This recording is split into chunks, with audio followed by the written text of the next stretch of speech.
इतना कम दाम का सब नमस्कार, मैं डॉक्टर पार्थ और आज हम फिर से एक बार जुड़ रहे हैं भक्ति काल आंदोलन से।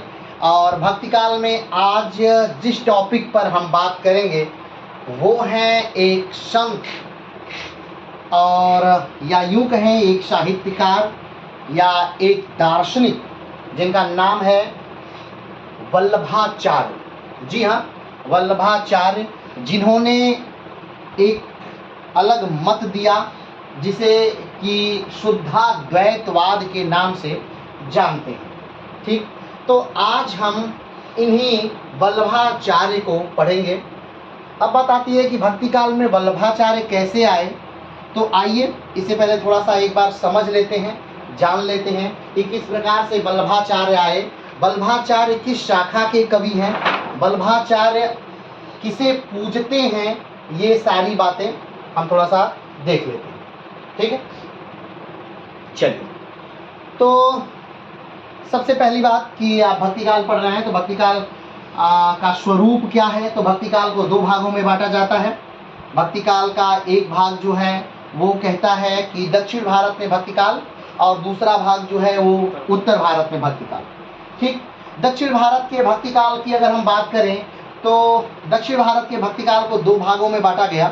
एक का नाम लोकप्रिय स्वरूप या निम्न वर्गीय स्वरूप, ठीक, और दूसरे का नाम अभिजात्य वर्गीय स्वरूप। निम्न वर्गीय स्वरूप यानी कि भक्ति काल जो जनमानस में फैली, कहाँ फैली, जो जनमानस में फैली, जो आम लोग में फैली, या आज के हिसाब से कह सकते हैं कि जो सामान्य वर्ग में फैली, उसे कहा गया क्या, निम्न वर्गीय स्वरूप। भक्ति काल का निम्न वर्गीय स्वरूप, जिस स्वरूप को आम लोगों ने यानी कि एक आम आदमी ने अपनाया वो क्या था, निम्न वर्गीय स्वरूप। भक्ति का दूसरा स्वरूप कौन सा था, अभिजात्य वर्गीय स्वरूप। अभिजात्य वर्ग यानी धनाढ्य लोग, अमीर लोग। तो भक्ति के जिस रूप को किन लोगों ने अपनाया, अमीर लोगों ने रूप अपनाया, उसे क्या कहा गया, अभिजात्य वर्गीय स्वरूप। चलिए आगे बढ़ते हैं। लोकप्रिय स्वरूप को फिर से दो भागों में बांटा गया, लिंगायत संप्रदाय और दूसरा महाराष्ट्र का भक्ति आंदोलन। लिंगायत संप्रदाय आप पढ़ चुके हैं, आप जानते हैं कि लिंगायत संप्रदाय के जो संस्थापक हैं वो कौन है, बसव हैं। लिंगायत संप्रदाय कब से प्रारंभ हुआ, तो लगभग 11वीं से 12वीं शताब्दी के मध्य लिंगायत संप्रदाय प्रारंभ हुआ। कहाँ प्रारंभ हुआ, तो कर्नाटक, उत्तरी कर्नाटक में क्या हुआ, लिंगायत संप्रदाय प्रारंभ हुआ। क्या आज वर्तमान समय में लिंगायत संप्रदाय का सबसे ज़्यादा प्रभाव किस राज्य में है, तो उसी कर्नाटक राज्य में भी आज भी प्रभाव सबसे ज़्यादा है लिंगायत संप्रदाय का। और लगभग जैसा आप जानते हैं कि 16 से 17% लोग जो हैं आज भी लिंगायत संप्रदाय के कर्नाटक में रहते हैं, और लगभग वहाँ की विधानसभा सीटों की आधे सीटों को वो क्या करते हैं, प्रभावित करते हैं।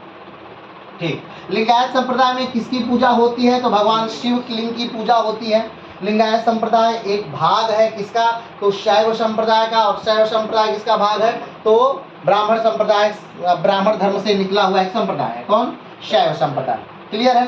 तो लिंगायत जो लोग होते हैं वो अपने आराध्य देव को अपने साथ हमेशा रखते हैं। दिन भर में 3 बार शिवलिंग को निकाला जाता है उनके स्थान से, यानी अपने वस्त्रों में रखते हैं और उसमें सब शिवलिंग को निकालते हैं। दिन भर में कितने बार, 3 बार। अपने बाएं हाथ में पकड़ करके शिवलिंग को क्या करते हैं, शिव की आराधना करते हैं, उनमें ध्यान लगाते हैं। लिंगायत संप्रदाय का जो मेन उद्देश्य है बस वो एक है, वो शिव में विलीन होना चाहते हैं। लिंगायत संप्रदाय का मूल उद्देश्य क्या है, शिव में विलीन होना ही लिंगायत संप्रदाय का मूल उद्देश्य है। ठीक, लिंगायत संप्रदाय के लोग किसकी आराधना करते हैं, तो आप जानते हैं शिव की। जिस शिव की आराधना करते हैं वो पत्थर के बने होते हैं, वो काले या नीले पत्थर के बने होते हैं। उस पर गोबर और अन्य चीज़ों से लेप लगाया जाता है और तेल के साथ मिलाकर उसे रखा जाता है ताकि वो फूटे ना, नष्ट ना हो। ठीक, तो ये कौन है, ये लिंगायत संप्रदाय। लिंगायत संप्रदाय अभी हाल में क्या हो चुका है, तो अलग धर्म की मान्यता प्राप्त कर चुका है। कौन, लिंगायत संप्रदाय। तो आखिर लिंगायत संप्रदाय में और हिंदू धर्म में क्या अंतर है, अगर इसको देखें तो मूलतः अंतर यह है कि लिंगायत संप्रदाय के लोग जो हैं वो वेदों को नहीं मानते हैं, पुराणों को नहीं मानते हैं, कि उपनिषदों को नहीं मानते हैं, मंदिरों की आराधना पूजा नहीं करते हैं, मंदिरों में नहीं जाते हैं। लेकिन वो क्या ब्राह्मणों के वर्चस्व को नकार देते हैं। ये सारी बातें कहाँ पे हैं? ये लिंगायत संप्रदाय में। इस प्रकार से वो किससे अलग है? वो ब्राह्मण धर्म से एक तरह से इससे अलग। चलिए आगे बढ़ते हैं। अगला जो है महाराष्ट्र का भक्ति आंदोलन। तो एक समय ऐसा आया जब महाराष्ट्र में कुछ संत निकले, जैसे कि संत तुकाराम हुए और संत ज्ञानेश्वर हुए और भी बहुत सारे संत रामदास हुए और भी बहुत सारे संत हुए, जिन्होंने क्या किया कि एक निश्चित क्षेत्र में अपने ज्ञान का प्रचार किया, अपने भक्ति का प्रचार किया, ग्रंथों का अनुवाद वहाँ की लोकल भाषाओं मराठी में किया, और ताकि लोग उसे क्या कर सकें, पढ़ सकें और आम जनजीवन क्या हो सके, वो जुड़ सके। किससे जुड़ सके? तो भक्ति भाव से जुड़ सके या भक्ति से जुड़ सके। क्लियर है? ये किससे कहाँ की बात है? तो ये बात है महाराष्ट्र की। कहाँ की बात है? महाराष्ट्र की। कहा जाता है कि जो मराठाओं के उत्थान की जब बात आई तो मराठाओं के उत्थान में एक कारक ये भी था। क्या? वहाँ के भक्ति आंदोलन, महाराष्ट्र का भक्ति आंदोलन भी मराठाओं के उत्थान में क्या था? एक कारक। चलिए आगे बढ़ते हैं हम लोग। अभिजात्य वर्गीय समूह को भी दो भागों में बांटा गया है, एक आचार्य आंदोलन और दूसरा अलवार एवं नैनार आंदोलन। आचार्य आंदोलन यानी रामानुजाचार्य, निम्बार्काचार्य, ये सारे लोग जिसके अंतर्गत आए, ये क्या हो गया? अभिजात्य वर्गीय हो गया। ठीक है। अलवार एवं नैनार आंदोलन, ठीक, अलवार एवं नैनार यानी कि दक्षिण भारत में भगवान को मानने की दो शाखाओं का विकास हुआ। एक अलवार यानी भगवान विष्णु की को मानने वाले, उनकी पूजा करने वाले, एक नैनार यानी भगवान शिव को मानने वाले, उनकी पूजा करने वाले लोग। क्लियर है? चलिए अब ये हो गया दक्षिण भारत पूरा। आते हैं हम उत्तर भारत में भक्ति आंदोलन। उत्तर भारत में भक्ति आंदोलन को आप जानते हैं कितने भागों में बांटा गया? दो भागों में बांटा गया, सगुण और निर्गुण में। सगुण का मतलब क्या है? सगुण का मतलब यह है जो भगवान के साकार रूप में विश्वास करता है वो सगुण शाखा है, जो भगवान के निराकार रूप में विश्वास करता है वो निर्गुण शाखा है। साकार और निराकार क्या है?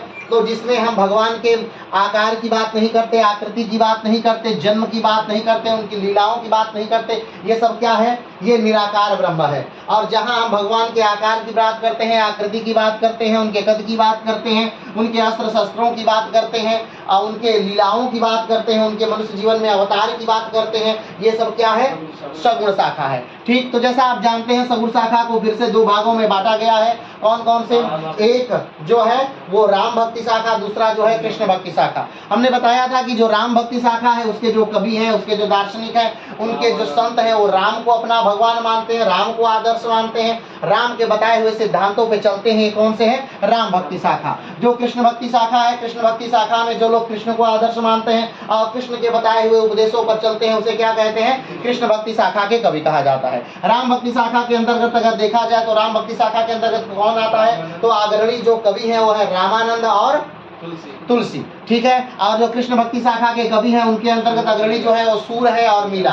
अगर हम देखें कि कृष्ण भक्ति राम भक्ति शाखा के अंतर्गत किस भाषा का विकास हुआ है तो वो अवधी भाषा का विकास हुआ है, और कृष्ण भक्ति शाखा के अंतर्गत किस भाषा का विकास हुआ है तो वो ब्रज भाषा का विकास हुआ है। ठीक है। चलिए आगे बढ़ते हैं। दूसरा जो है वो निर्गुण शाखा है। कौन शाखा है? निर्गुण शाखा है। निर्गुण शाखा को भी दो भागों में बांट दिया गया है, ज्ञान मार्गी और प्रेम मार्गी। ज्ञान मार्गी जो है उसके अंतर्गत कहा गया है कि भगवान को प्राप्त करने के लिए आपको ज्ञान की आवश्यकता होती है, और भगवान को अगर आपके पास ज्ञान है तो आप भगवान क्या कर सकते हैं? प्राप्त कर सकते हैं। और इस शाखा के जो अग्रणी कवि हैं वो कौन हैं? वो कबीर हैं, वो रैदास हैं, वो नानक हैं। ये लोग क्या हैं? ज्ञान मार्गी शाखा के कवि हैं। अगर हम बात करें कि प्रेम मार्गी शाखा के कवि कौन कौन से हैं, तो प्रेम मार्गी शाखा यानी प्रेम मार्गी शाखा कहती है कि भगवान को प्राप्त करने के लिए आपको ज्ञान की आवश्यकता नहीं है, आपको सिर्फ और सिर्फ अपने मन में क्या बसाना है? प्रेम बसाना है, और प्रेम लेकर के ही आप जाइए भगवान के पास, भगवान आपको क्या हो जाएंगे? प्राप्त हो जाएंगे। और इस शाखा के अग्रणी कवि जो है वो मलिक मोहम्मद जायसी है। मलिक मोहम्मद जायसी के बारे में सब लोग जानते हैं ही है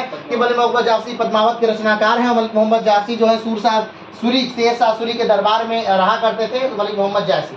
चलिए आगे बढ़ते हैं। तो अभी तक हमने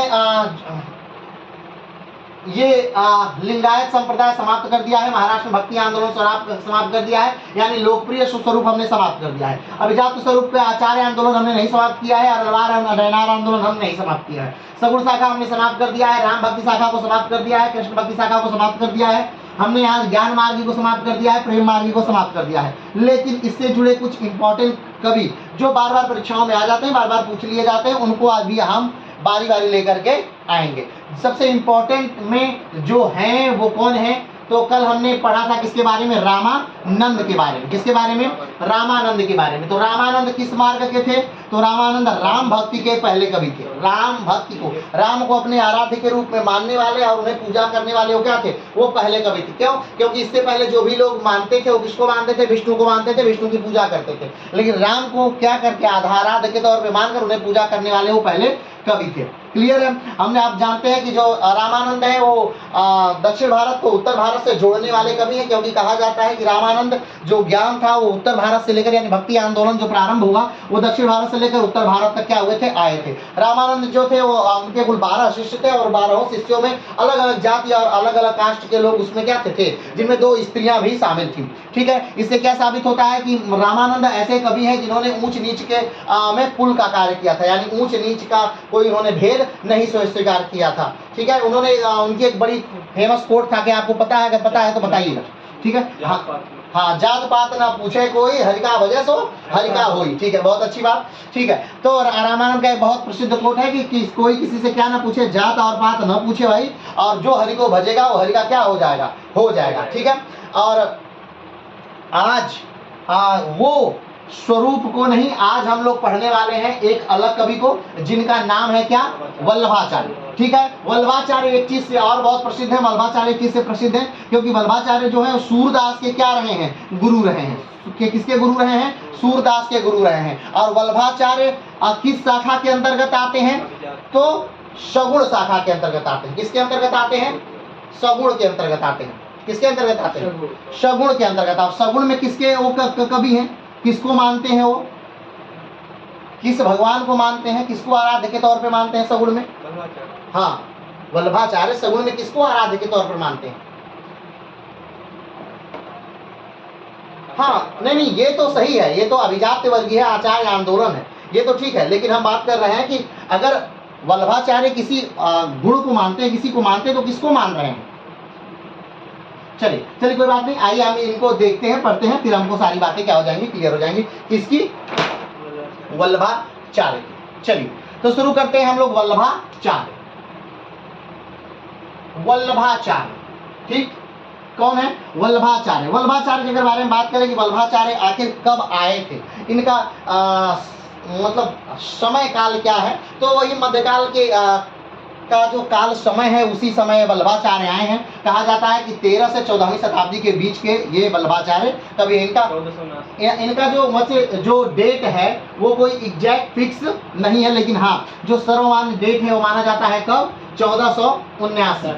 लेकिन कहीं कहीं जो डेट मान लिया, जैसे कि अब जो सूरदास हैं उनका जन्म अगर इस डेट से अगर आप देखेंगे तो उनका पहले हो गया है और इनका क्या हो रहा है, बाद में हो रहा है। इसलिए माना जाता है कि 13 से 14वीं शताब्दी के बीच में वल्लभाचार्य क्या हुए थे, पैदा हुए थे।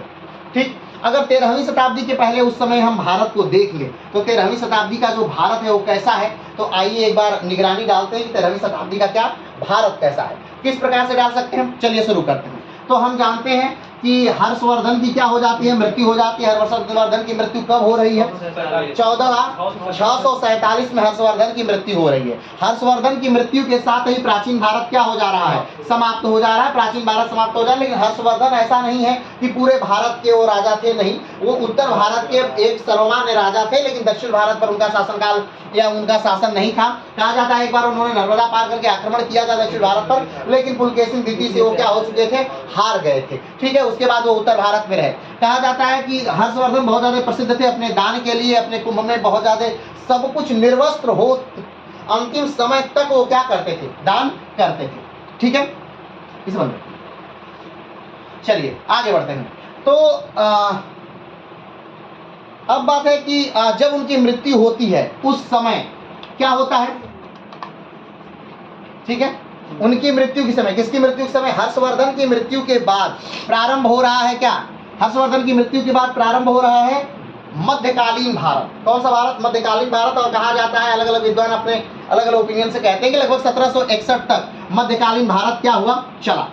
कब तक चला मध्यकालीन भारत, 1761 तक मध्यकालीन भारत लगातार चलता है। और इस दौरान ही बहुत सारे बदलाव होते हैं। इस दौरान बार बार तुर्कों का क्या हो रहा है, आक्रमण हो रहा है भारत में। तो आइए एक बार देख लेते हैं। तो जैसा आपको याद होगा कि 1191 में गोरी का आक्रमण हुआ था। 1191 में क्या हुआ, गोरी का आक्रमण हुआ 1191 में, ठीक है। 1191 में गोरी का आक्रमण हुआ। 1191 में जो गोरी का आक्रमण होता है वो तराइन का प्रथम युद्ध के तौर पे जाना जाता है और उस समय गोरी हार जाता है, ठीक है। कौन जीतता है, पृथ्वीराज चौहान जीत जाते हैं और गोरी हार जाता है। 1192 क्या हो रहा है, 1192 में क्या होता है, 1192 में गोरी दोबारा आक्रमण करता है और इस समय गोरी क्या होता है, जीत जाता है। यानी तराइन का द्वितीय युद्ध में गोरी क्या हो गया, जीत गया। तो तराइन के द्वितीय युद्ध में गोरी जीत जाता है। उसके बाद से यहाँ पर इस्लाम धर्म का ही क्या हो जाता है, दिल्ली में शासन स्थापित हो जाता है। 1206 में गोरी की मृत्यु हो जाती है। कब मृत्यु हो जाती है, 1206 में गोरी की मृत्यु हो जाती है। और गोरी की मृत्यु के बाद उसके जो 3 सेनापति होते हैं, कौन कौन, यालदूज, कुबाचा और कुतुबुद्दीन ऐबक। ठीक, कमेंट बॉक्स में बताइएगा कि कौन कौन कहाँ किस किस क्षेत्र में थे, ठीक है। तो ये तीनों जो हैं वो गोरी की मृत्यु के बाद वहां अपना शासन स्थापित कर लेते हैं। उस समय जो भारत वाला उपमहाद्वीप वाला क्षेत्र है, यहाँ पर किसका शासन स्थापित था, तो कुतुबुद्दीन ऐबक अपना शासन स्थापित करता है, ठीक है। और वो पहली बार स्थापित होता है भारत में गुलाम वंश।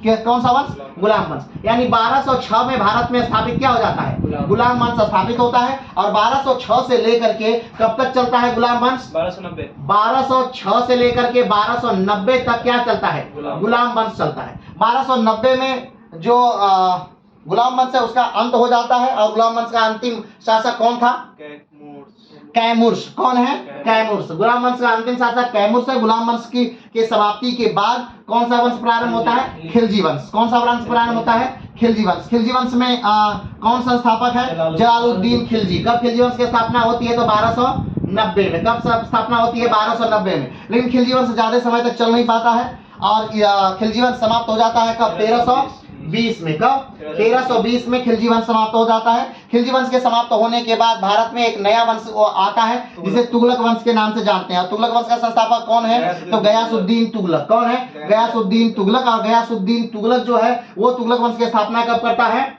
1320 में इसकी स्थापना करता है। और कब तक चलता है तुगलक वंश, तो 1414 तक चलता है तुगलक वंश। क्लियर है, तुगलक वंश 1414 तक चलता है। तुगलक वंश की समाप्ति के बाद भारत में कौन सा वंश आ जाता है, सैयद वंश आ जाता है। कब से कब तक, इसी तुगलक वंश के समय में ही आप जानते हैं कि नीचे दक्षिण में विजयनगर साम्राज्य की स्थापना होती है और दक्षिण में बहमनी साम्राज्य की स्थापना होती है। इधर पूरब में जौनपुर की तरफ सरकी साम्राज्य की स्थापना होती है। यानी बहुत सब साम्राज्यों की स्थापना होती है, ठीक है। यही तुगलक वंश के समय में। क्लियर है, आगे बढ़ते हैं। तो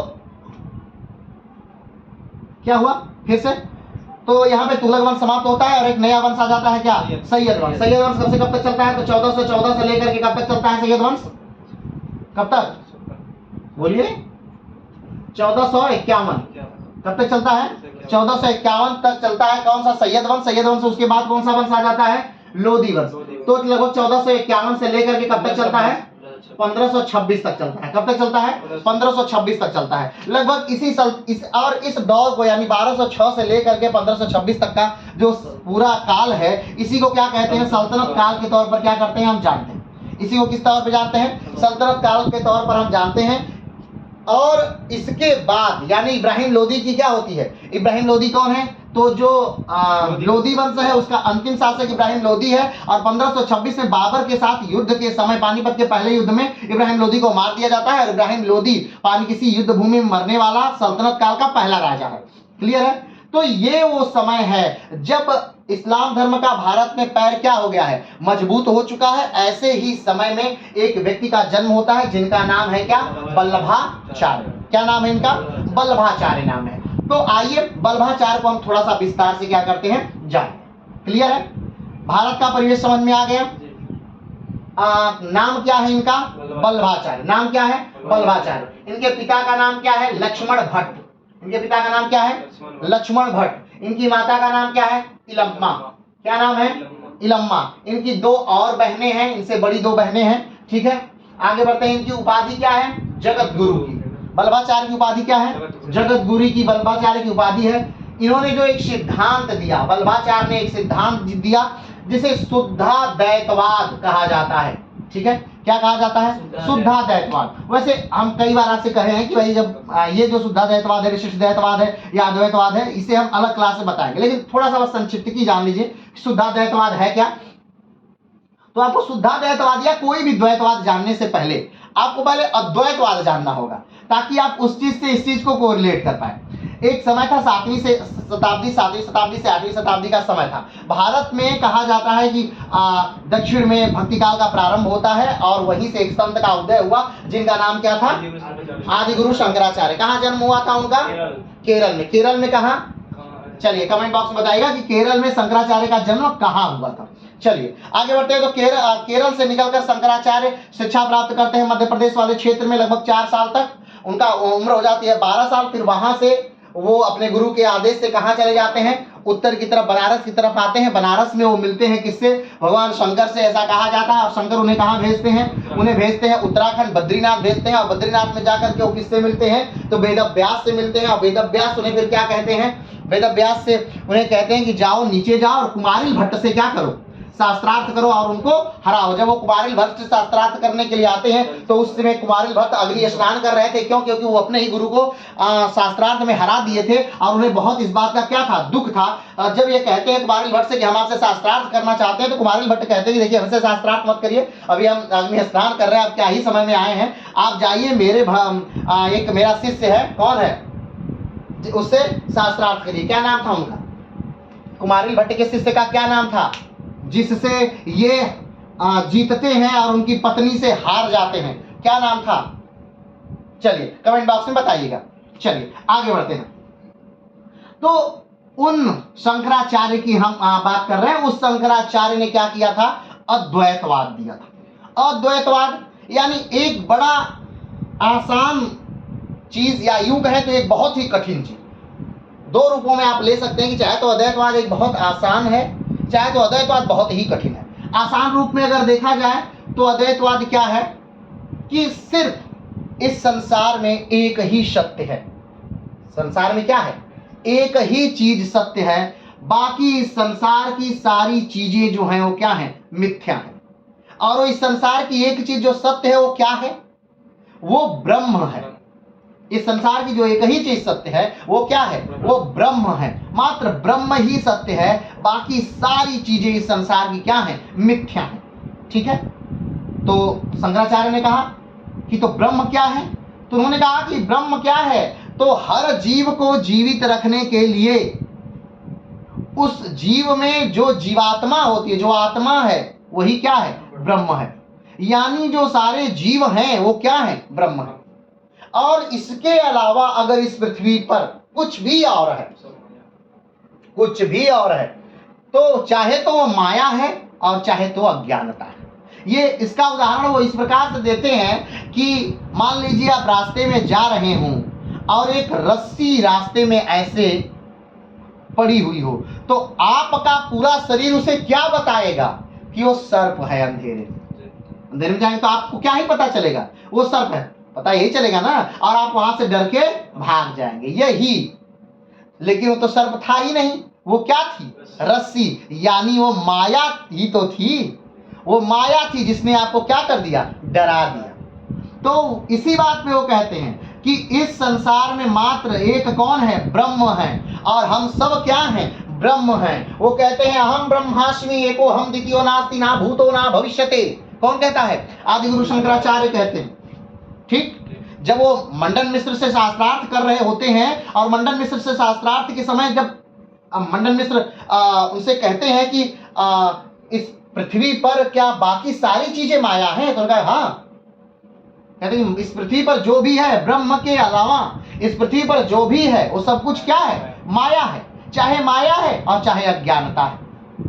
और 15 दिनों के लगातार शास्त्रार्थ के बाद कुमारिल भट्ट के शिष्य मंडन मिश्र को क्या करते हैं? हरा देते हैं। लेकिन बाद में भारती कहती है कि नहीं, इनकी हार तभी होगी जब मेरी भी हार होगी। और भारती तब उनसे शास्त्रार्थ करती हैं। और वो विवाह के उपरांत के उनसे प्रश्न पूछती हैं, और शंकराचार्य क्या हैं, अविवाहित हैं, उन्हें उस चीज का ज्ञान नहीं था और उसका जवाब नहीं देते हैं, मौन रहते हैं और उन्हें हारा हुआ मान लिया जाता है। अब किदवंती है, कितना सत्य है कि फिर से शंकराचार्य केरल जाते हैं, वहाँ के राजा नन्नू के शरीर में प्रवेश करते हैं, फिर से वो सारा ज्ञान प्राप्त करते हैं वैवाहिक जीवन का उनके शरीर में रह के, और फिर वापस आते हैं और भारती को हराते हैं। अब ये कितना सत्य है, कितना असत्य है, अब जो भी है, लेकिन ये किदवंती है, ऐसी बात है।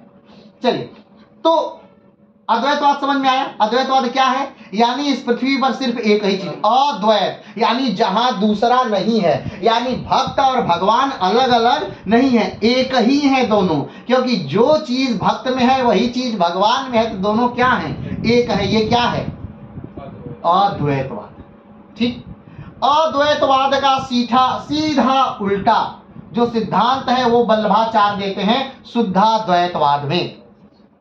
क्या कहते हैं, शुद्धाद्वैतवाद में वो कहते हैं कि नहीं, भगवान हैं, भगवान एकदम कोई शक नहीं है, लेकिन उनके अलावा भी जो चीजें हैं वो माया नहीं है, उनका भी अस्तित्व है।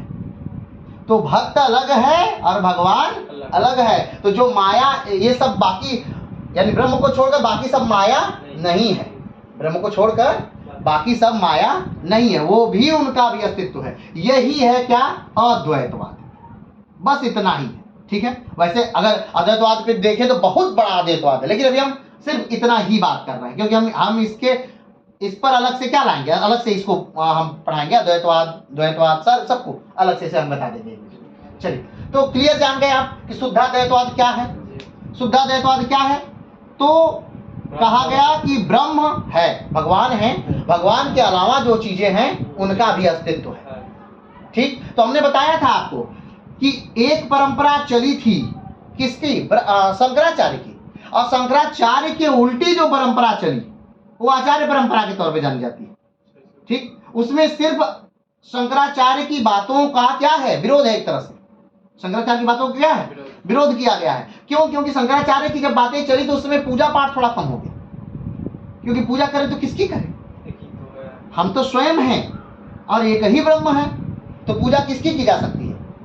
लेकिन यहां पर इन्होंने उस चीज को मान्यता देने के लिए क्या किया, कहा कि नहीं, भगवान जो है वो तो है ही, उनके अलावा भी जो चीजें हैं वो भी सत्य हैं, उनका भी अस्तित्व है, बाकी चीजों का भी अस्तित्व है। यही कहा जाता है शुद्धाद्वैतवाद। ठीक है, यही है शुद्धाद्वैतवाद। चलिए, अपने दर्शन का नाम पुष्टि मार्ग रखा, शुद्धाद्वैतवाद रखा, या कहा जाता है पुष्टि मार्ग। जो उनका दर्शन दिया उन्होंने, उसे क्या कहा जाता है, पुष्टि मार्ग कहा जाता है। उन्होंने शुद्धाद्वैतवाद का मत दिया और इस उनके मत को क्या कहते हैं, पुष्टि मार्ग कहते हैं। क्या कहते हैं, पुष्टि मार्ग। आगे बढ़ते हैं।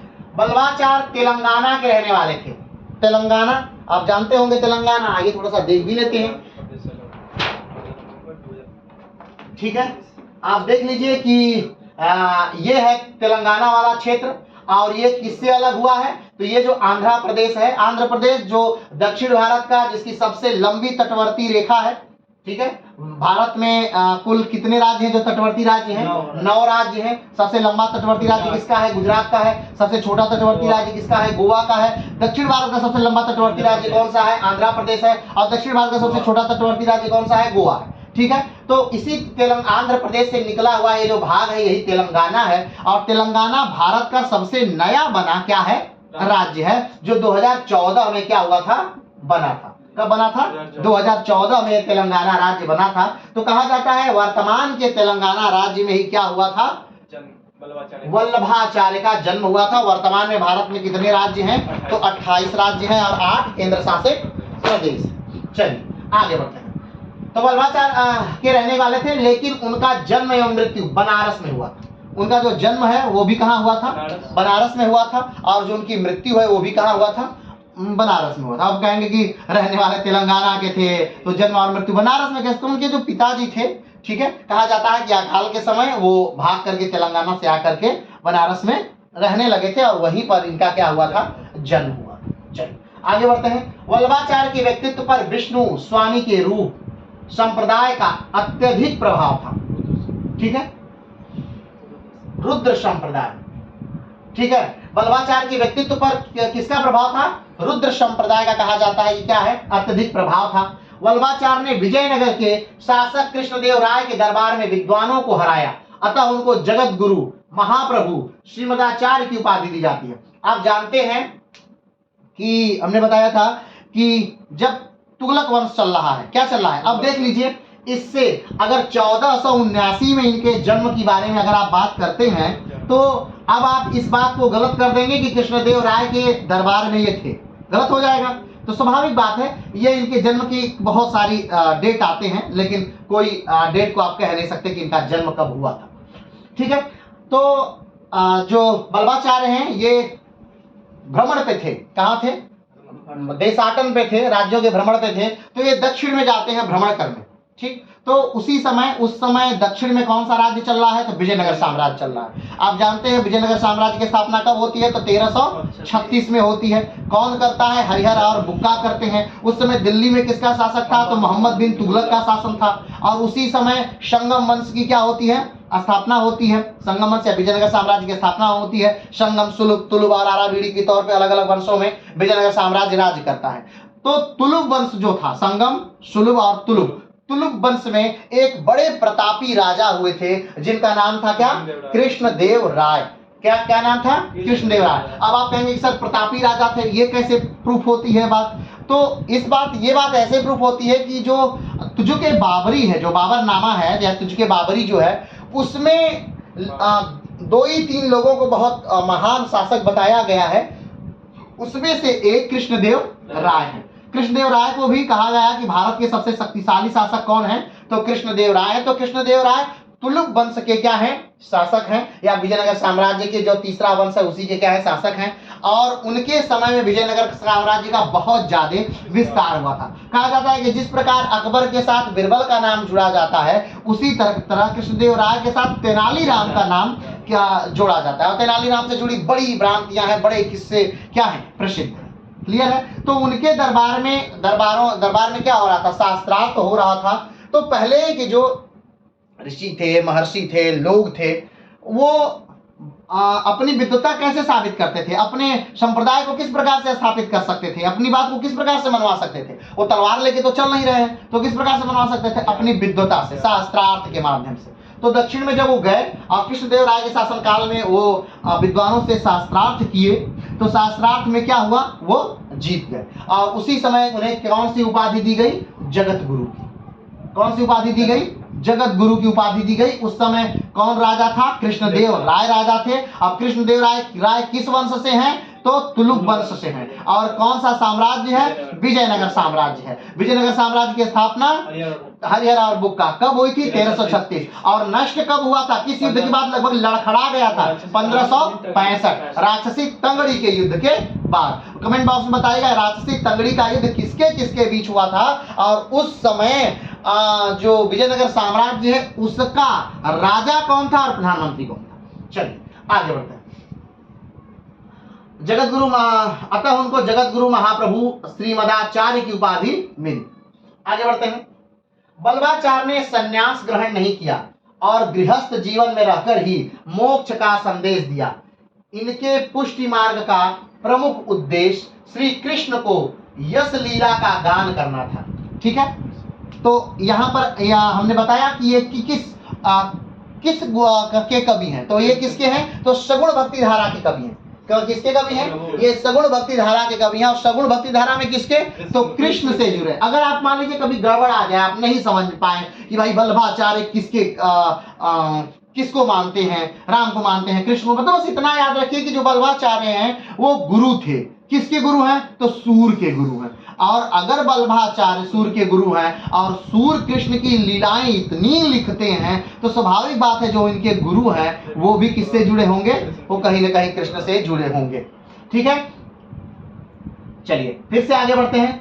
तो वल्लभाचार्य ने संन्यास ग्रहण नहीं किया, जैसे कि हमने बताया कि जब शंकराचार्य बड़े हुए यानी 8 वर्ष के हुए, तो उन्होंने अपनी माँ से कहा कि माँ मुझे संन्यास ग्रहण करना है। संन्यास ग्रहण करने से क्या मतलब, संन्यास ग्रहण करने से मतलब यह है कि मैं जीवन में विवाह नहीं करूंगा, मैं कोई संस्कार या कोई भी चीजें मैं भाग नहीं लूंगा, प्रतिभाग नहीं लूंगा, जन्म मृत्यु से मुझे कोई माया नहीं है, मेरे घर में कोई मर रहा है, जी रहा है, कोई पैदा हो रहा है, मुझे उससे घर से द्वार से कोई लेना नहीं है। तो क्या था? सन्यास था। ठीक। लेकिन ये जो गुरु हैं इन्होंने सन्यास ग्रहण नहीं किया। इन्होंने क्या नहीं किया?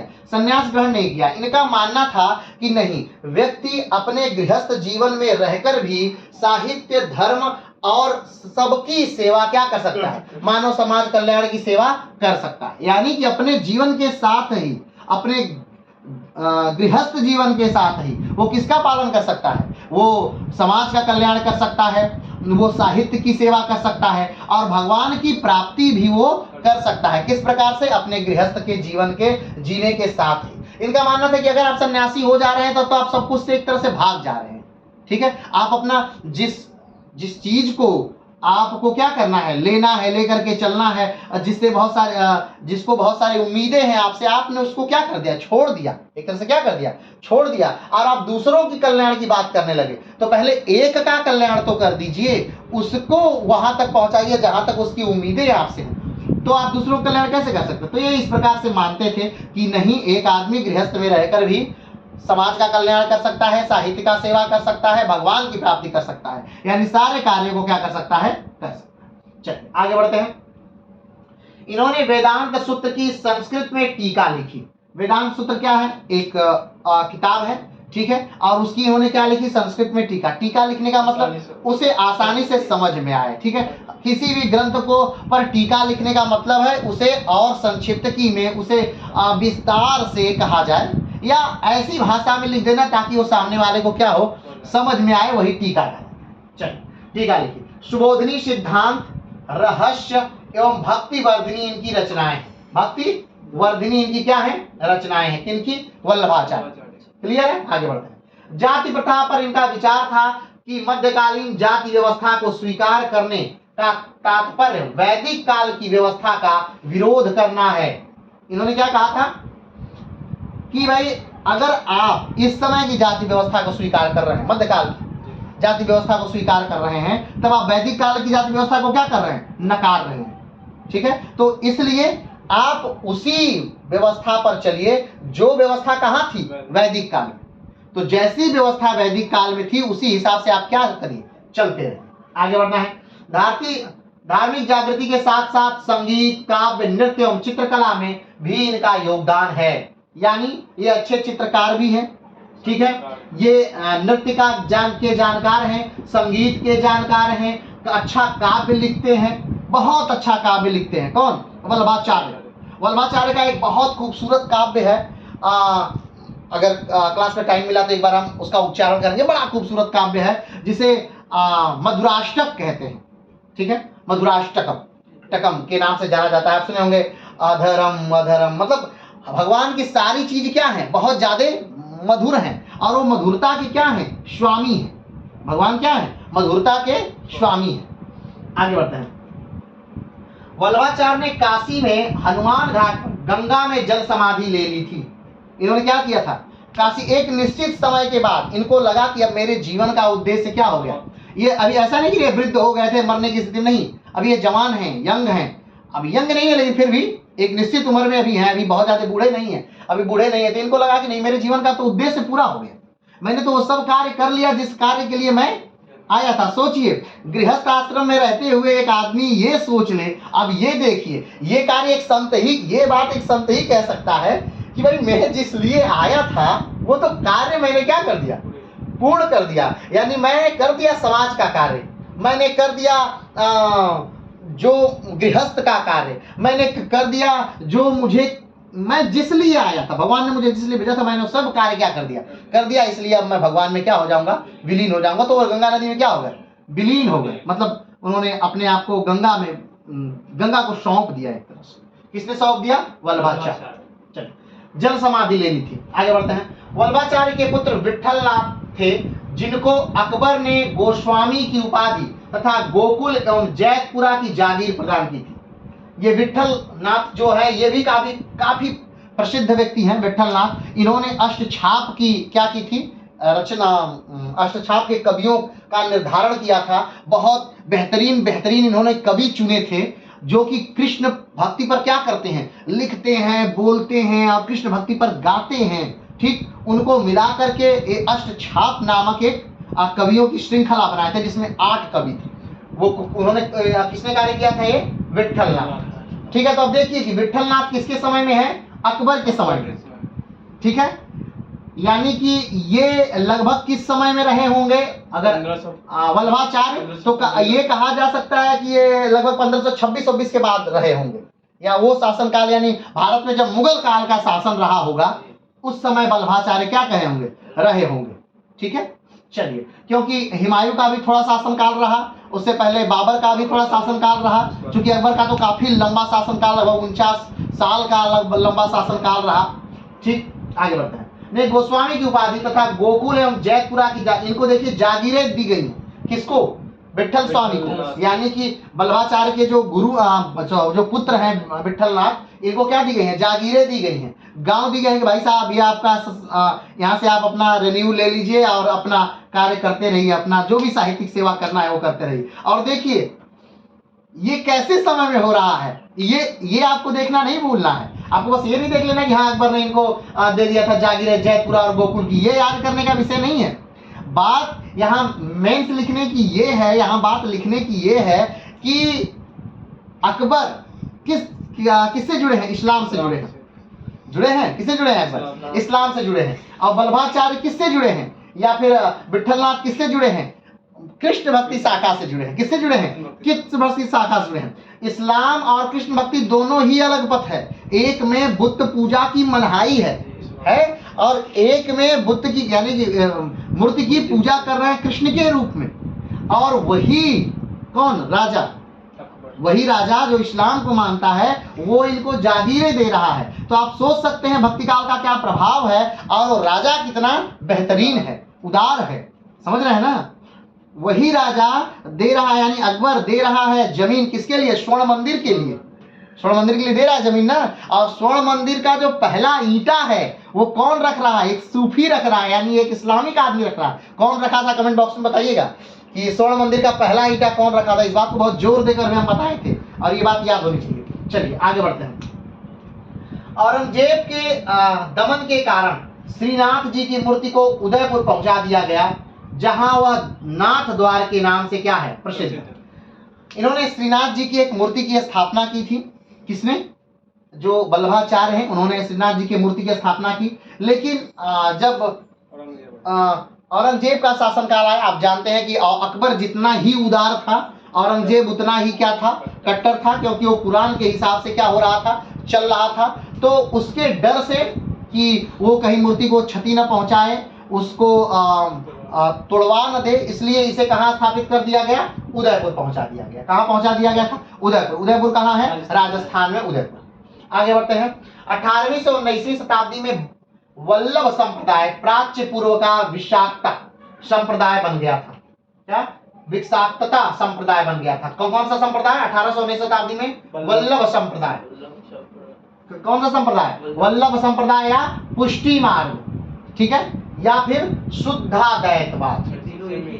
हाँ, ये सब मतलब एक ही, मतलब एक परिवार है कह लीजिए, चाहे उसे आप पुष्टि मार्ग कह लीजिए, चाहे आप उसे वल्लभा संप्रदाय कह लीजिए, इनके नाम पर वल्लभाचार्य के नाम पर वल्लभा संप्रदाय, चाहे पुष्टि मार्ग कह लीजिए, और चाहे उसे इनके मत के अनुसार उन्हें शुद्धाद्वैतवाद के नाम से जान लीजिए, बन गया था। वल्लभाचार्य का जन्म समय से 2 महीने पहले ही हो गया था, माने कि 9 महीने के समय में इनका जन्म नहीं हुआ वल्लभाचार्य का, और 9 महीने से पहले ही क्या हो गए थे, पैदा हो गए। ठीक है, जब अपने पति के साथ छत्तीसगढ़ की यात्रा कर रही थी, कौन, जब इनकी माँ जो है वो क्या कर रही हैं, छत्तीसगढ़ की यात्रा कर रही हैं, उसी समय क्या होता है, वल्लभाचार्य का जन्म हो रहा है। अब छत्तीसगढ़ की यात्रा क्यों कर रही हैं, तो अलग अलग समय काल परिस्थिति में इनको कहीं न कहीं भागना पड़ा इनके परिवार को। तो उस समय क्या हुआ था, उसी रास्ते में वल्लभाचार्य का क्या होता है, जन्म होता है। वल्लभाचार्य का विवाह काशी में रहने वाली महालक्ष्मी नामक कन्या के साथ हुआ था। वल्लभाचार्य का विवाह किससे हुआ है, महालक्ष्मी, यानी कि ध्यान दीजिए, इन्होंने गृहस्थ जीवन को अपनाया था। किसको अपनाया है, गृहस्थ जीवन को अपना करके, और इन्होंने माने सन्यासियों सा व्यवहार किया। इन्होंने अच्छा साहित्य लिखा, अच्छी कविताएं लिखी, बेहतरीन कविताएं लिखी। ठीक है, इन्होंने क्या लिखा है, बेहतरीन कविताएं लिखी। थोड़ा सा वो दीजिएगा तो, ठीक है, इन्होंने काफी अच्छी कविताएं लिखी है वल्लभाचार्य ने। हाँ वो नोट्स, ठीक है। तो ये बेहतरीन यानी कि कवि के साथ लेखक, एक बेहतरीन लेखक के साथ ये कहानीकार एक तरह से कहा जाए या फिर कहा जाए तो चित्रकार हैं। कौन? वल्लभाचार्य।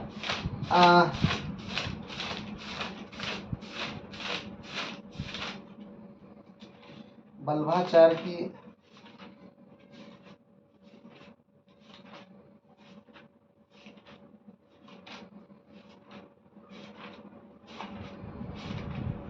मधुराष्टक आपने शायद इसमें नहीं लिखा है ना?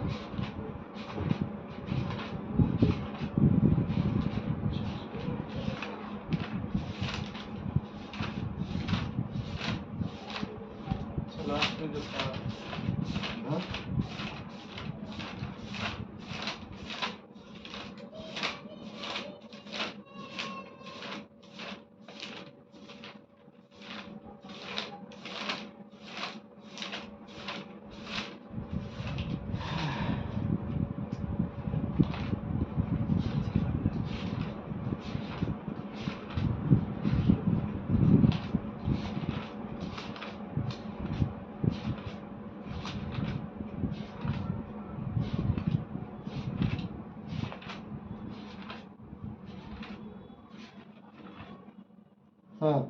जो वल्लभाचार्य ने बताया था कि ये काफी अच्छे कवि हैं। तो इनकी एक रचना है मधुराष्टक। इनकी रचना क्या है? मधुराष्टक, जिसे मधुराष्टकम के नाम से भी जानते हैं। तो इसमें कुल 8 क्या है छंद हैं, और उसे देखिए कि किस इनकी रचना का बस सार इसे एक प्रसा देखिए। अधरम मधुरम वदनम मधुरम नयनम मधुरम हसितम मधुरम हृदयम मधुरम गमनम मधुरम मधुराधिपति खलिलम मधुरम वचनम मधुरम चरितम मधुरम वसनम मधुरम बलितम मधुरम चलितम मधुरम भ्रमितम मधुरम मधुराधिपते किलतम मधुरम।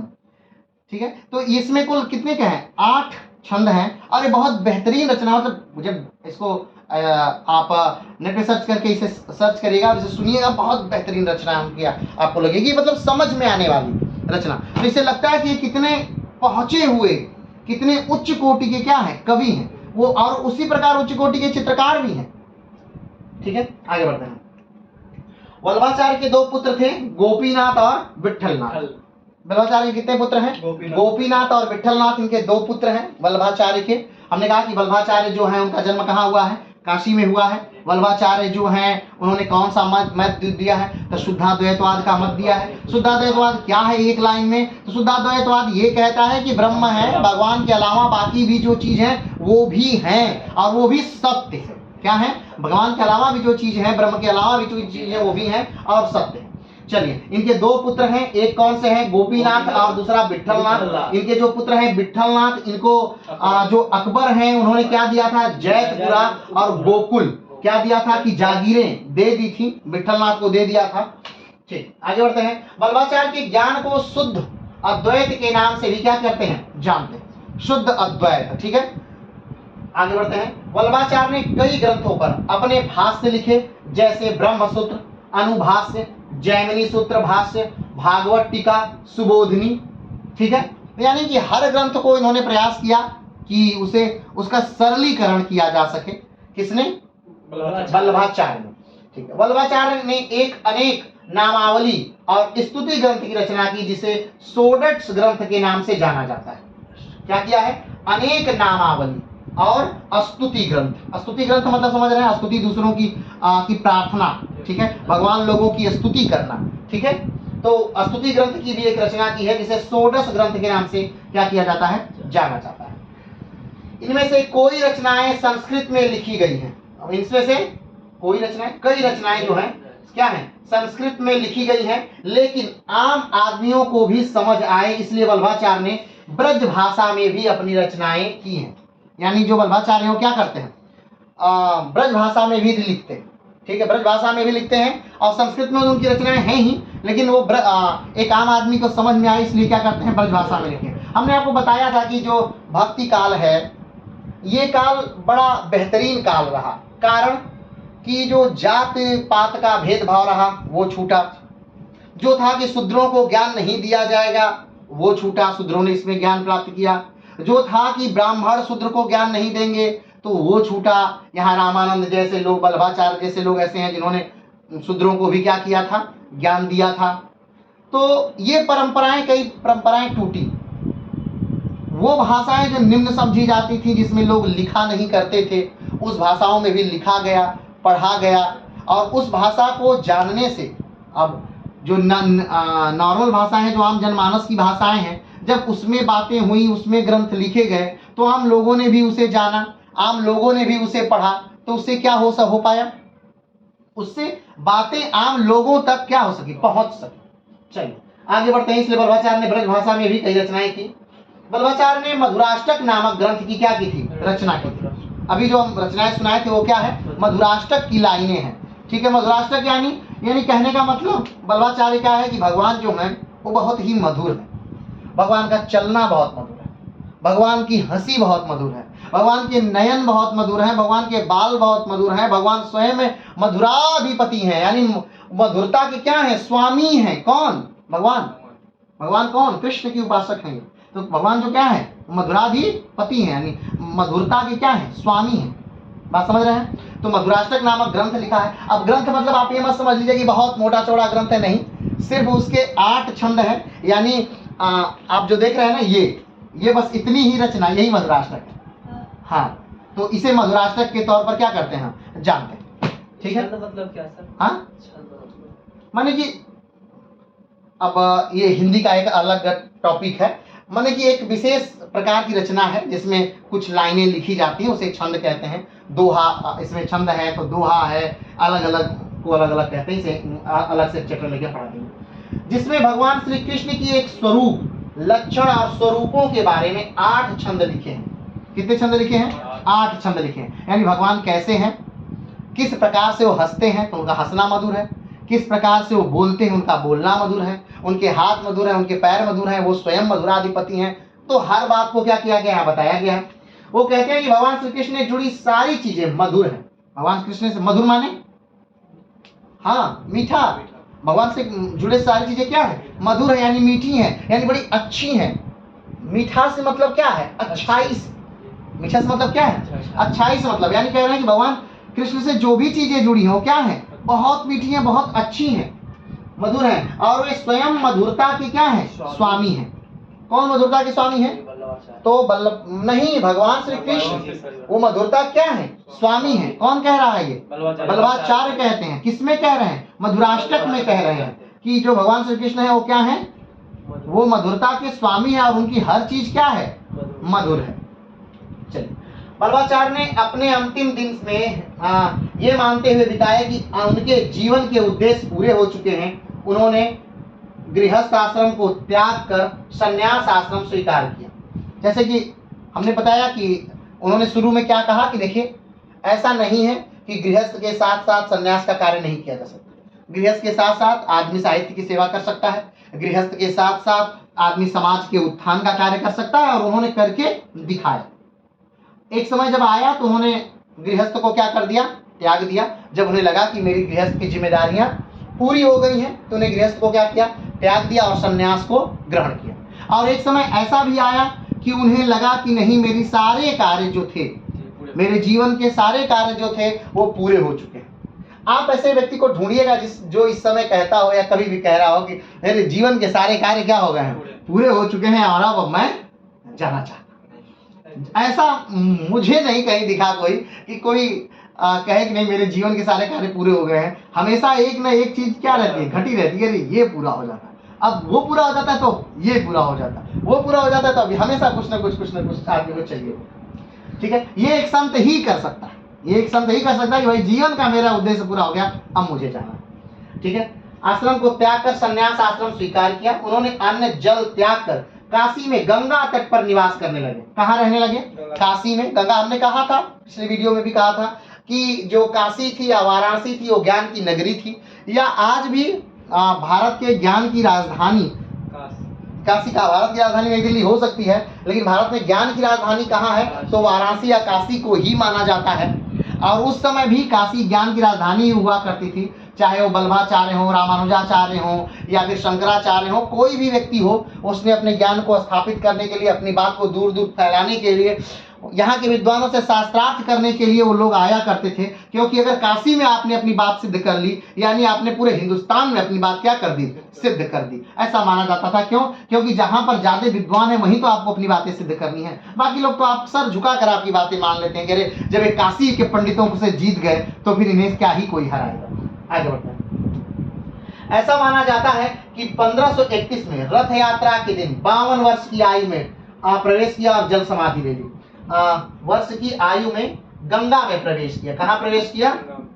गंगा में प्रवेश किया और क्या ले ली? जल समाधि। मात्र सोचिए 52 वर्ष कोई ज्यादा आयु नहीं है। एक तरह से 52 वर्ष क्या है? अभी ज्यादा आयु नहीं है। अभी अगर हमारे प्रधानमंत्रियों की फहरिस्त देखी जाए तो लगभग अधिकतर जो हमारे प्रधानमंत्री लोग हैं वो 52 वर्ष के बाद ही प्रधानमंत्री पद को प्राप्त किए हैं। ठीक, और ये 52 वर्ष तक क्या कह रहे हैं कि भाई मेरे जीवन के सारे कार्य क्या हो चुके हैं? पूर्ण हो चुके हैं और अब मुझे गंगा में विलीन होना है, यानी अपने शरीर को गंगा में क्या कर देना है? विलीन कर देना है। तो काशी में गंगा में क्या करते हैं? डूब जाते। कहा जाता है कि जब गंगा में प्रवेश किए थे तो एक ज्योति पुंज गंगा से निकला था, बहुत बड़ा, एक ऐसा प्रकाश जिससे देखा ना जा सके, आंखें चौधिया जाए, और वो जाकर के आकाश में विलीन हो गया। अब ये भले कितनी किदवंती रही हो, बात सत्य या असत्य रही हो, लेकिन ये बात यथार्थ सत्य है कि 52 वर्ष की उम्र में अपने मन से एक महान संत जो पूरे चारों ओर प्रसिद्धि प्राप्त कर चुका है, वो अपनी प्रसिद्धि का उपभोग नहीं कर रहा है, बल्कि वो गंगा में जल समाधि ले रहा है। ये अपने आप में क्या है? बहुत बड़ी बात। चलिए आगे बढ़ते हैं। कहा जाता है कि वल्लभाचार्य ने पूरे भारत की 3 बार यात्रा की, वो भी बिना पादुकाओं के। इसे पृथ्वी परिक्रमा कहते हैं। ठीक है, अब सोचिए कि आज के समय में भी हम अपने भारतवर्ष को पूरा घूम नहीं पाते हैं, देख नहीं पाते हैं, हर राज्यों में जा नहीं पाते हैं, लेकिन वो उस समय में जब यात्रा बहुत कठिन थी, वो समय तो बहुत ही यात्रा कठिन थी। वहाँ उस एक वो ऐसा काल है, ऐसा समय है जबकि 50 किलोमीटर की यात्रा करने के लिए भी बहुत ज़्यादा सैनिक टुकड़ियाँ साथ चलती थीं, तब जाके कोई थोड़ी सी यात्रा कर पाता था। ऐसे समय में जो वल्लभाचार्य हैं वो पूरे भारत की 3 बार क्या करते हैं? पद यात्रा। कैसी यात्रा?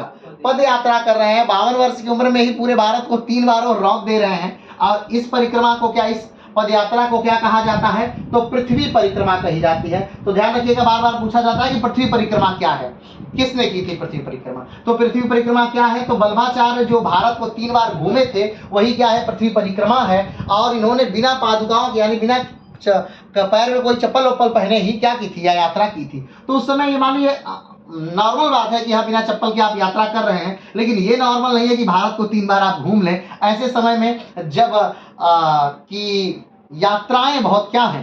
कठिन। चलिए आगे बढ़ते हैं। वल्लभाचार्य के प्रवास की 3 घटनाएं उल्लेखनीय हैं जिसके द्वारा उनकी ख्याति पूरे भारत में फैली। पहली घटना उड़ीसा जगन्नाथपुरी की है, जहां के राज्य में एक धर्म सभा हो रही थी जो 4 प्रश्नों पर क्या थी? केंद्रित थी। कौन कौन से वो 4 प्रश्न थे? अब ध्यान दीजिएगा, जब वो कहाँ जा रहे थे?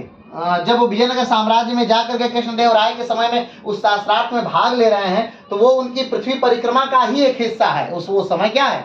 उनकी पृथ्वी परिक्रमा का ही हिस्सा है। और उस समय वो अब बस ये सही समय पर सही जगह वो क्या हो गए? पहुंच गए, और वो पूरे भारत में क्या हो गए? प्रसिद्ध हो गए।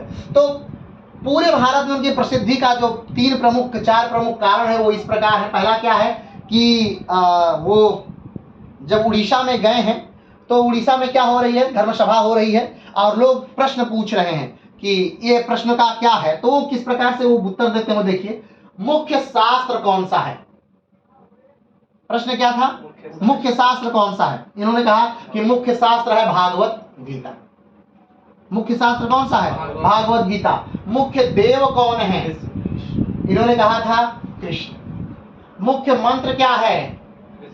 कृष्ण का नाम, माने नाम का जपना ही क्या है? मुख्य मंत्र है। मुख्य कर्म क्या है? कृष्ण की सेवा। ये क्या है? मुख्य कर्म। तो कहा जाता है वहां इनकी बातों को बहुत ही गंभीरता से लिया गया और इनकी बातों को वहां पे लोगों ने माना, और ये वल्लभाचार्य के प्रसिद्धि का एक कारण है। वल्लभाचार्य की क्या है? प्रसिद्धि का एक कारण। चलिए आगे बढ़ते हैं। दूसरी घटना इनकी प्रसिद्धि की थी कि वे विजयनगर साम्राज्य में गए और वहां होने वाले शास्त्रार्थ में प्रतिभाग किया और वहां जीत गए। क्या किया? हमने कहा कि विजयनगर साम्राज्य का जो वंश चल रहा था, तुलु वंश, विजयनगर साम्राज्य आप जानते हैं 1336 में स्थापित है। हरिहर बुक्का ने स्थापित किया था। 1665 में केरासी तंगड़ी के युद्ध में बहुत बुरी तरह क्षति हो गया था, उसे जला दिया गया था उसे। और उसी विजयनगर साम्राज्य के अंतर्गत एक राजा आते हैं जिसका नाम है कृष्णदेव राय। कृष्णदेव राय के बारे में तुझे बाबरी में बाबर लिखता है कि भारत का सबसे प्रतापी राजा कौन है? कृष्णदेव राय। उसी कृष्णदेव राय के सभा में ये पहुंच गए थे उस समय जब पृथ्वी परिक्रमा में थे। तो उस समय उनके शास्त्रार्थ में जा करके इन्होंने वहां के लोगों को हराया था और वो भी इनकी प्रसिद्धि का कारण था। वल्लभाचार्य। क्लियर है? आगे बढ़ो। तीसरी घटना थी यति, यह सरस्वती का शास्त्रार्थ में हारना। ठीक है, यति, ये कुछ गलत है। ठीक है, माने कि एक भारत के बहुत बड़े विद्वान हैं, ठीक है, उनसे इनका शास्त्रार्थ होता है और उस समय उनके शास्त्रार्थ में इन्होंने क्या किया? पराजित किया। और उस शास्त्रार्थ में क्या करते हैं? उनको ये हराते हैं और ये शास्त्रार्थ का हारना भी इनके प्रसिद्धि का एक कारण। आगे बढ़ते हैं। वल्लभाचार्य सूरदास के गुरु हैं। वल्लभाचार्य कौन है? तो सूरदास के गुरु हैं। कहा जाता है कि जो सूरदास हैं वो कुछ बोल नहीं पाते थे, वो कुछ कर नहीं पाते थे, वो अंधे थे चूंकि, तो वो बहुत बुरी स्थिति में थे और रेक रहे थे, यानी हैं कर रहे थे। वल्लभाचार्य गए, उनके सर पर हाथ रखा उन्होंने और कहा कि तुम ऐसा क्यों कर रहे हो? जाओ भगवान की क्या करो? भक्ति करो, उनकी प्रार्थनाओं को गाओ। तो सूरदास आते हैं मंदिर में और मतलब ऐसी कृपा हो गई वल्लभाचार्य की या भगवान की कि सूरदास क्या गाने लगते हैं? गीत गाने लगते हैं, भगवान के बड़े अच्छे अच्छे गीत गाने लगते हैं। और लगभग 1.25 लाख पदों की सूरदास ने क्या किया? अब स्वयं से बनाया और गाया। सूर सारावली जो है उनकी एक रचना है, उसमें सूरदास के सारे क्या हैं? पद हैं। नहीं, नॉर्मल गाया, मतलब बेहतरीन ढंग से गाया उन्होंने। मतलब सूरदास ने जो कल्पनाएं की हैं वो कल्पनाएं ये दर्शाती हैं कि वो जन्मजात अंधे थे ही नहीं। क्योंकि जब एक अंधा व्यक्ति होता है तो जब उसको स्वप्न आते हैं तो वो अंधा वाला नहीं आता, मतलब कि उसे कुछ दिखाई नहीं देगा। ऐसा नहीं कि उसे पंखा दिखाई देगा, लाइट दिखाई देगी, कैमरा, ऐसा कुछ नहीं दिखाई देगा। उसे बस आवाज सुनाई देगी। क्यों? क्योंकि उसने कुछ देखा ही नहीं। जन्मजात अगर अंधा है तो उसने कुछ देखा ही नहीं। जब कुछ व्यक्ति देखेगा ही नहीं तो कल्पना कैसे कर पाएगा कि कौन सी चीज कैसी है? तो कल्पना ही नहीं कर पाएगा। लेकिन जिस हिसाब से सूर ने कल्पनाएं की हैं, सूर ने क्या किया है? जिस हिसाब से कल्पनाएं की है कृष्ण की, कृष्ण के कमर में कमर बंद है और कृष्ण अपने हाथ में माखन रोटी लेके, उनकी पैजनियां छम छम छम छम घुंघरू उनके बज रहे हैं, उनका मोर इतना सुशोभित, मतलब हर चीज को इतना बेहतरीन ढंग से उन्होंने कल्पना करके लिखा है। तो माना जाता है कि सूर जन्मजात अंधे ही नहीं थे। लोगों की ये तक मान्यताएं हैं। तो कहा जाता है कि वल्लभाचार्य की ऐसी कृपा थी या भगवान की ऐसी कृपा थी कि सूरदास क्या हो गए? सूरदास बेहतरीन गाने लगे, बेहतरीन बोलने लगे और उन्होंने 1.25 लाख पदों की क्या कर दी? रचना कर दी, भगवान को समर्पित कर दी। चलिए आगे बढ़ते हैं। वल्लभाचार्य ने जहां भी श्रीमद् भागवत का प्रवचन दिया वही स्थान पर उनकी बैठकें बनी हुई हैं, जो महाप्रभु जी की बैठक कहलाती है और इनकी संख्या 84 है। जिन जिन स्थानों पर, ठीक, जैसे हमने बताया कि वल्लभाचार्य पूरे भारतवर्ष में घूमे। कई बार घूमे? 3 बार पूरे भारतवर्ष से घूमे। और जो भी स्थान पर वो घूमे उस 3 जगहों पर वो घूमे, 3 बार घूमे, तो उसे क्या कहा जाता है? पृथ्वी परिक्रमा कहा जाता है। तो इस दौरान वो जहां बैठे, जहां पर उन्होंने उपदेश दिया, जहां पर वो रुके, जहां पर लोगों से उनका जुड़ाव हुआ, तो वो जितने स्थान थे वो कुल कितने हैं? 84 हैं। और वो जहां पर उन्होंने प्रवचन दिया उसको कहा जाता है महाप्रभु जी की बैठकें।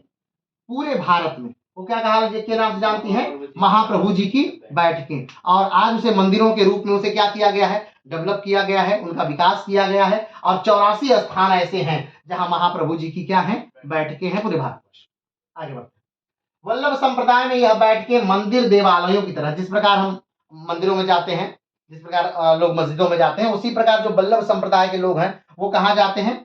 वो जाते हैं महाप्रभु जी की बैठकों में। और महाप्रभु जी की बैठकें पूरे भारत में कितनी हैं? तो 84। आगे बढ़ते हैं। इस तरह है, पवित्र है, इनमें 24 बैठक ब्रजमंडल में है, 84 कोस की यात्रा में विविध कोस में बनी हुई है। ब्रजमंडल यानी जो मथुरा वाला क्षेत्र है, ब्रज वाला क्षेत्र है, वहां पर 84 कोस की परिक्रमा होती है। ठीक है, तो उस 84 कोस की परिक्रमा में इनकी कितनी बैठकें हैं? तो 24 बैठकें उसी 84 कोस की परिक्रमा में इनकी क्या हुई हैं? बनी हुई हैं। जैसे अवध वाला जो क्षेत्र है, अयोध्या वाला, इसमें भी 84 कोस की एक परिक्रमा होती है। ऐसे ही ब्रज में यानी जो कृष्ण वाला क्षेत्र है, वहां भी 84 कोस की परिक्रमा होती है। तो एक समय निश्चित होता है साल में कि उस समय लोग आते हैं और उस 84 कोस की परिक्रमा को क्या करते हैं?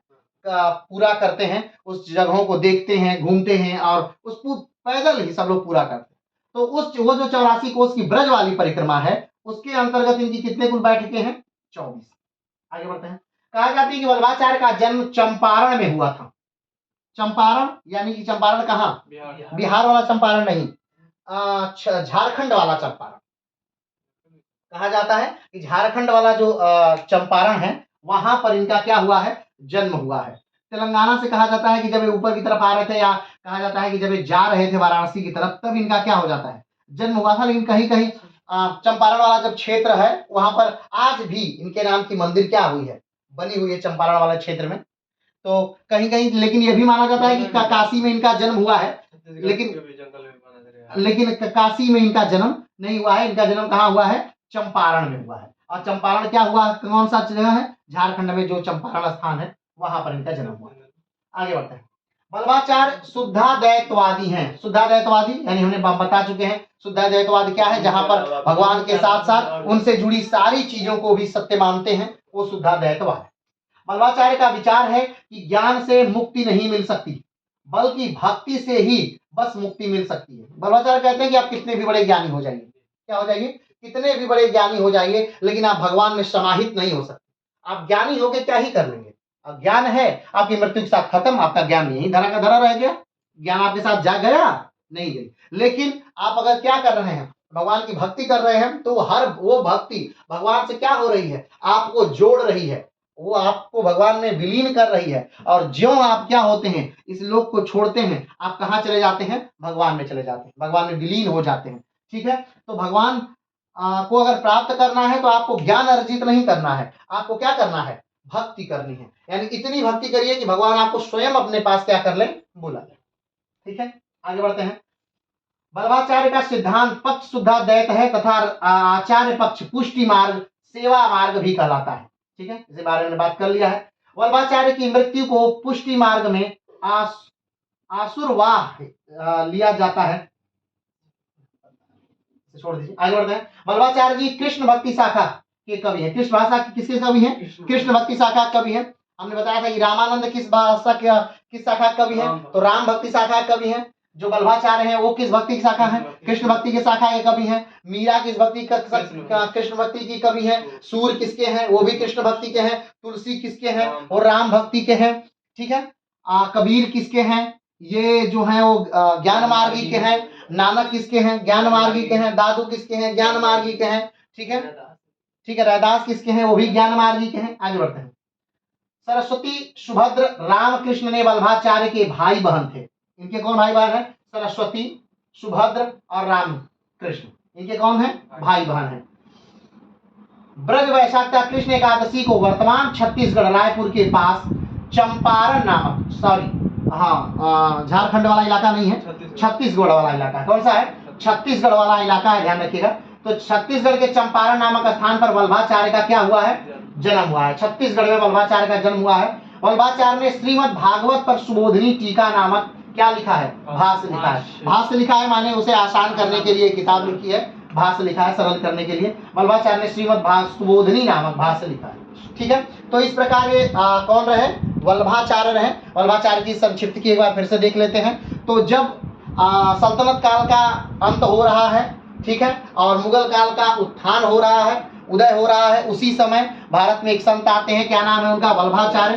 कहा जाता है वल्लभाचार्य के जो माता पिता हैं वो तेलंगाना के थे, लेकिन वल्लभाचार्य का जन्म है जो छत्तीसगढ़ के चंपारण में हुआ है। और वल्लभाचार्य का जो शिक्षा दीक्षा होती है वो बनारस में होती है। वही काशी में वो रहते हैं, काशी में पलते हैं, बढ़ते हैं और बड़े होते हैं, और वही काशी में वो शुद्धाद्वैतवाद का क्या देते हैं, मत देते हैं। शुद्धाद्वैतवाद के अंतर्गत क्या कहा गया है कि भगवान जो है उनके साथ साथ बाकी जो चीजें हैं वो उनका भी अस्तित्व है, वो भी क्या है, सत्य है। भगवान को प्राप्त करने के लिए आपको ज्ञान की आवश्यकता नहीं है, मात्र आप किस चीज की आवश्यकता है, आपको तो प्रेम की आवश्यकता है, भक्ति की आवश्यकता है। शुद्ध जो वल्लभाचार्य हैं वो जो विशेष बात ये कहते हैं कि जो भगवान हैं उनकी पूजा आप किस रूप में कर सकते हैं, चाहे जिस रूप में कर सकते हैं, चाहे आप उनको जिस रूप में मानिए, लेकिन सबसे शाश्वत जो है वो कौन है, वो कृष्ण है। वो कौन है, वो कृष्ण है। और सबसे बड़ा जो ग्रंथ है इस पृथ्वी का वो कौन है, वो श्रीमद् भागवत ग्रंथ है। सबसे बड़ा जो मंत्र है इस पृथ्वी का